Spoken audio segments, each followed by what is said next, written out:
कैसे हैं आप सब लोग? उम्मीद करता हूँ आप लोग खैरियत से होंगे। तो आज स्टूडेंट्स हमारे पास क्वेश्चन नंबर 7 जो है, ठीक है, इसकी हमने न्यूमेरिकल्स को सॉल्व करना है। उसका पहला दूसरा न्यूमेरिकल जो है वो एक्सक्लूड हुआ है, तो हम क्वेश्चन नंबर 3 से स्टार्ट करेंगे जो कि ट्यूनिंग फोर्क से रिलेटेड है, ठीक है। और इसमें बताया गया है कि दो ट्यूनिंग फोर्क हैं, ए और बी, इन दोनों से बीट्स क्रिएट की जा रही है, ठीक है। सबसे पहले इन दोनों में बीट क्रिएट होती हैं कितनी, 4, मतलब बीट फ्रीक्वेंसी इनकी कितनी आ रही है, 4 हर्ट्ज आ रही है, ठीक है। जब 4 हर्ट्ज बीट फ्रीक्वेंसी आ रही है उस टाइम पे ए की फ्रीक्वेंसी कितनी थी, 320 हर्ट्ज थी, ठीक है। उसके बाद बी जो ट्यूनिंग फोर्क था इसके ऊपर वैक्स कर दिया गया। वैक्स करने के बाद इनकी बीट फ्रीक्वेंसी कितनी आ रही है, 6 हर्ट्ज आ रही है। पूछा गया है कि फ्रीक्वेंसी बी फोर्क की आफ्टर वैक्स कितनी होगी, इवन कि उसकी बिफोर वैक्स भी नहीं बताई गई, ठीक है, आफ्टर वैक्स पूछी गई है। अच्छा, अब इसके लिए इसकी फ्रीक्वेंसी कितनी होगी, इसकी पॉसिबल वैल्यूज क्या हो सकती हैं। बीट जो होती है ना, फ्रीक्वेंसी बीट की जो होती है वो होती है F A minus F B का मॉड, इस तरह से होता है, ठीक है। तो हम जो भी वैल्यू यहां पर लाएंगे उसको प्लस माइनस करेंगे, ठीक है।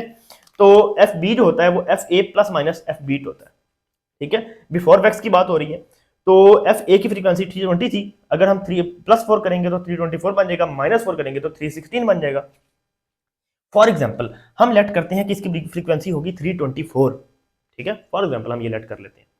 लेकिन जब हम किसी भी फोर्क पर वैक्स अप्लाई करते हैं तो वैक्स अप्लाई करने के बाद उसकी फ्रीक्वेंसी हो जाती है कम। तो जब इसकी फ्रीक्वेंसी 324 से कम होगी, फॉर एग्जाम्पल 322 हो जाती है, 322 का और 320 का डिफरेंस तो 6 नहीं आता, ठीक है। तो इस तरह से ये वाला आंसर हमारा रॉन्ग हो जाएगा। अब हम किसको सिलेक्ट करेंगे, 316 को, मतलब इसकी फ्रीक्वेंसी बिफोर वैक्स कितनी थी, 316 थी, ठीक है। अब अगर हम इस पर वैक्स लगाएंगे तो इसकी फ्रीक्वेंसी कम हो जाएगी, तो इसकी फ्रीक्वेंसी जब कम होती भी है तो 314, अगर फॉर एग्जाम्पल 314 होती है तो 314 और 320 का डिफरेंस कितना आ सकता है, 86। मतलब यहाँ पर पॉसिबिलिटी है 6 आने की, लेकिन यहाँ पर पॉसिबिलिटी नहीं है, ठीक है। तो इस तरह से हम इसको ये वाला आंसर सही डिक्लेयर कर लेते हैं, ठीक है। और इसी तरह ही हम F B is equal to F A minus F prime beat, जो उसका फ्रीक्वेंसी का डिफरेंस होता है, तो 320 में से अगर हम बीट निकालते हैं तो कितना बन जाएगा, 314 बन जाएगा। तो आफ्टर वैक्स इसकी फ्रीक्वेंसी कितनी होगी, 314 होगी, ठीक हो गया। तो सेकंड क्वेश्चन हमारे पास है इंटेंसिटी का। इंटेंसिटी हमारे पास 16 वाट पर मीटर स्क्वायर है, ठीक है। एम्पलीट्यूड दिया गया 2 मीटर, ठीक है। और इस तरह एम्पलीट्यूड और इंटेंसिटी का रिलेशन हमने यहाँ पर लिखा भी हुआ है। इंटेंसिटी डायरेक्टली प्रोपोर्शनल होती है एम्पलीट्यूड के स्क्वायर के, और जब हम डायरेक्टली प्रोपोर्शनल का साइन खत्म करते हैं तो यहाँ पर कांस्टेंट आ जाता है। और के को फाइंड आउट तो अगर हमने फॉर एग्जाम्पल यहाँ पर करना है तो हम ए स्क्वायर को आई से डिवाइड कर देंगे, तो ये आई की वैल्यू 16, के की वैल्यू 2 आ गई, 2 का स्क्वायर 4, 16 को 4 से डिवाइड करेंगे, आंसर हमारे पास 4 मीटर की पावर माइनस 4 आ जाएगा, ठीक है। अब यहाँ पर हम नेक्स्ट इसका पार्ट बी है, तो इंटेंसिटी हमारे पास 25 वाट पर मीटर स्क्वायर है, के की वैल्यू 5 वाट मीटर की पावर -4, ठीक है। और एम्पलीट्यूड हमने फाइंड करना है, तो आई इज इक्वल टू के ए स्क्वायर, ठीक है, ये तो फॉर्मूला हमारे पास है।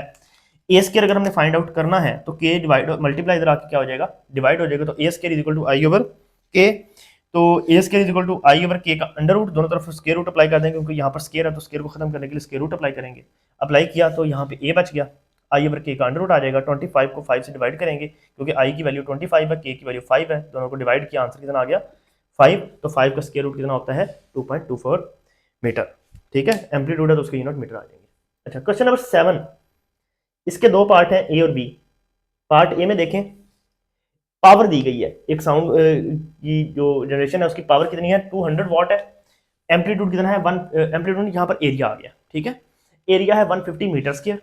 इंटेंसिटी फाइंड आउट करनी है, ठीक है। तो हमारे पास इंटेंसिटी का डेफिनेशन के अकॉर्डिंग अगर हम उसका फॉर्मूला लिखते हैं ना, तो हमारे पास होता है intensity is equal to energy transmitted per unit area per unit time. तो energy transmitted per unit area per unit time, तो यहां से अगर हम एनर्जी बेसिकली वर्क ही होता है तो work per time is equal to power होता है, तो I is equal to power over area, ठीक है।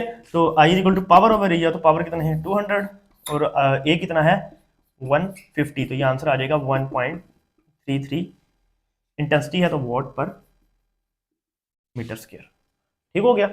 इसी तरह ही सेकंड ऑप्शन जो है वो भी इसी तरह से, I is equal to power over area, power कितनी है 100, एरिया कितना है 4, तो 1/4 का जो आंसर होता है वो होता है 0.25 वाट पर मीटर स्क्वायर, ठीक है। तो इस तरह से ये क्वेश्चन नंबर 7 तक हमने कंप्लीट किए हैं। जो इससे नेक्स्ट वाले हैं वो हम नेक्स्ट वीडियो में अपलोड कर देंगे। मजीद न्यूमेरिकल जो है देखने के लिए चैनल को सब्सक्राइब करें और वीडियोज़ को देखते रहें। अपना ख्याल रखिएगा। अल्लाह हाफिज़।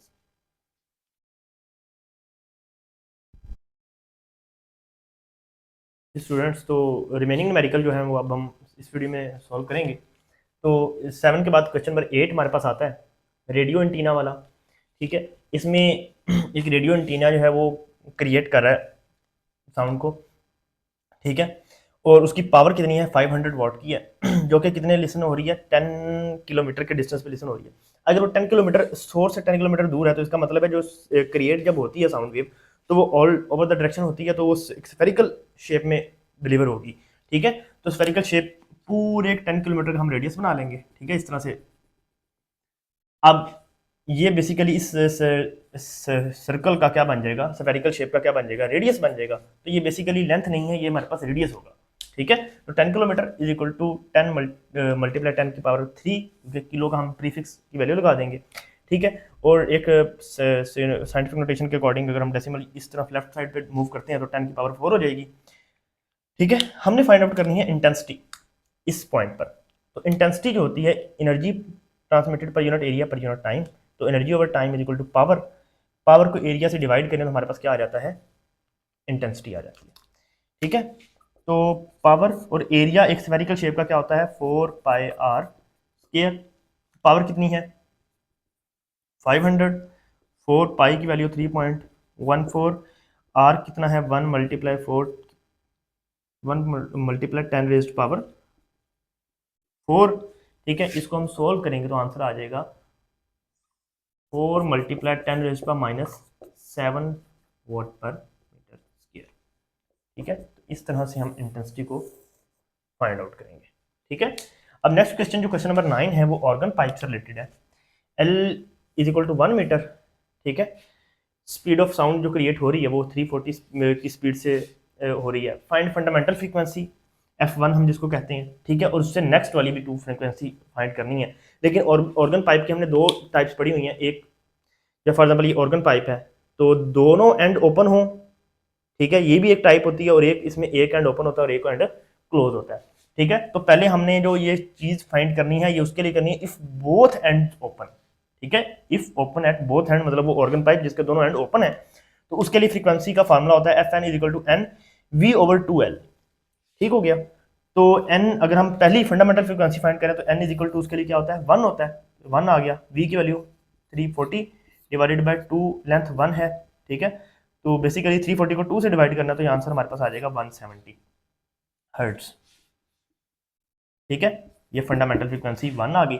अच्छा, अब जब बोथ एंड ओपन होते हैं तो इनके लिए बस पहले फाइंड करनी है, उसके बाद हम F2 equal to 2F1, F3 equal to 3F1, F4 equal to 4F1, ये सीरीज चल पड़ती है। ठीक है, तो जितनी भी हार्मोनिक्स आप निकालना चाहे निकाल सकते हैं। तो F2 इक्वल टू 2F1, तो हम 2F1 कितनी है जी, 170, तो ये आंसर आ जाएगा 340।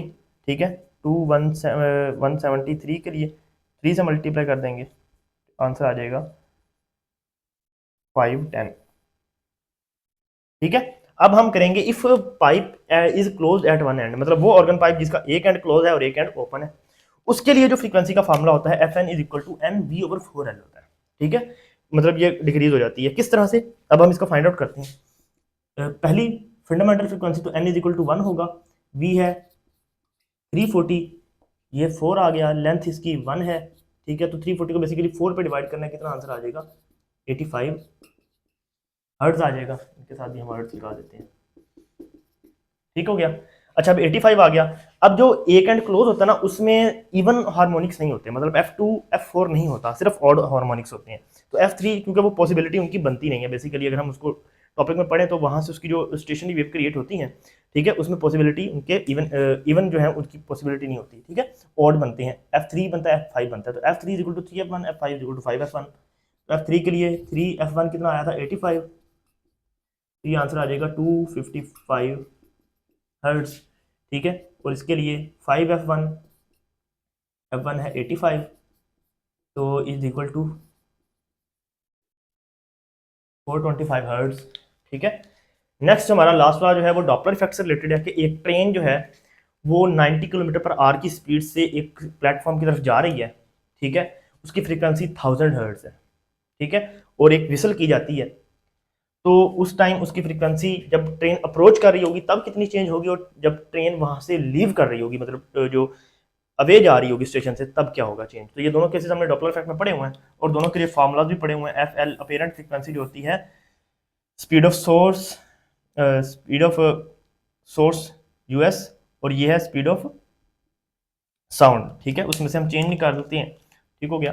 तो अब फॉर एग्जांपल ये वी जो है हमारे पास 340 है, ठीक है, 340 माइनस, अच्छा 90 किलोमीटर पर आ रहा है, तो इसको हम चेंज जब करेंगे 90 मल्टीप्लाई बाय 1000 डिवाइडेड बाय 360, क्योंकि किलो की जगह पे हम 1000 लगा देंगे और पर आवर की जगह पे 3000 और 600 से डिवाइड कर देंगे, क्योंकि एक घंटे में 3600 सेकंड होते हैं, ठीक है। फिर हम इसको मल्टीप्लाई करके सॉल्व करेंगे तो 25 मीटर पर सेकंड आएगा। तो इसका मतलब है 340 में से क्या चीज़ माइनस करनी है, 25 माइनस करने हैं, और F1 की वैल्यू कितनी है 1000, तो ये आंसर हमारे पास आ जाएगा 1079.4। मतलब जब एक सोर्स जो है वो टुवर्ड्स द ऑब्जेक्ट जा रहा है, ठीक है, मतलब ऑब्जर्वर की तरफ जा रहा है, ठीक है, तो वो अगर 1000 की फ्रीक्वेंसी है, तो अगर वो 90 किलोमीटर पर आवर की स्पीड से वो मूव कर रहा है, तो उसकी फ्रीक्वेंसी जो है वो अपेरेंट उसे किस तरह की फील होगी, 1079 की फील हो रही होगी, ठीक है। इसलिए जब ट्रेन अवे जा रही होगी, ठीक है, जब वो जो सोर्स है साउंड का वो ऑब्जर्वर से दूर जा रहा है, ठीक है, तो दूर जाते हुए उसमें जो चेंज आएगा वो वी ओवर जो डिनोमिनेटर है वो इंक्रीज कर जाएगा, ठीक है। तो डिनोमिनेटर जब इंक्रीज करता है तो जाहिर सी बात है पेरेंट वैल्यू क्या आ जाएगी, कम आ जाएगी, ठीक है। 340 डिवाइडेड बाय 340 प्लस 25 हो जाएगा, ठीक है, डिनोमिनेटर इंक्रीज कर जाएगा,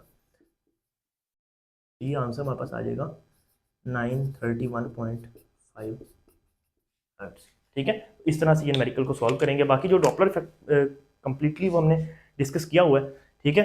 तो इस तरह से ये न्यूमेरिकल को इजीली हम सॉल्व कर सकते हैं। चैप्टर नंबर 7 के न्यूमेरिकल्स होंगे, ठीक है। तो रिमेनिंग चैप्टर्स के भी अभी हम अपलोड करेंगे, तो इसके लिए चैनल को देखते रहें, सब्सक्राइब करें, अपना ख्याल रखें।